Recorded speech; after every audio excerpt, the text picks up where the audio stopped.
አሳዝነውታልና ክፉ ሥራ የሠሩ ሰዎችንም የዳይን ትንሣኤን ያስነሳቸዋል፣ ይበቀላቸዋልም፣ በምድርም ዘራቸውን ያጠፋል። እነርሱ የእግዚአብሔርን ሕጉንና ሥርዓቱን ያፈረሱ ናቸውና።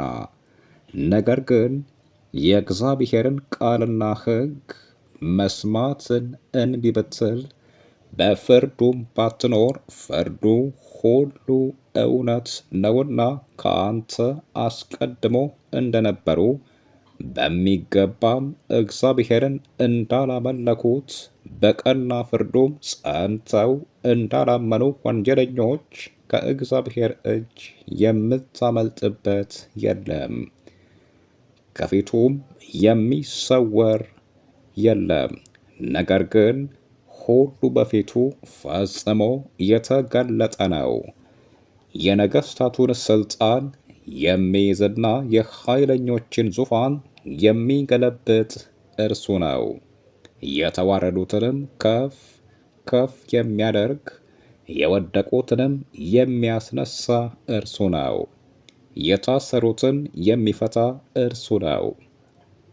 የሞቱትንም የሚያስነሳ እርሱ ነው።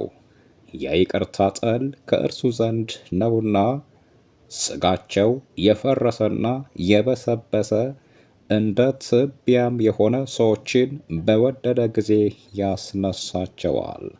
አሳዝነውታልና ክፉ ሥራ የሠሩ ሰዎችንም የዳይን ትንሣኤን ያስነሳቸዋል፣ ይበቀላቸዋልም፣ በምድርም ዘራቸውን ያጠፋል። እነርሱ የእግዚአብሔርን ሕጉንና ሥርዓቱን ያፈረሱ ናቸውና። መጽሐፈ መቃብያን ካልዕ ምዕራፍ 9 ከቁጥር 11 እስከ 16። እነሆ ታላቁ የእግዚአብሔር ቀን ቀርቧል። ለቀኑ ጥሩ ነገር ማድመጥ አእምሮን ያጎለምሳል።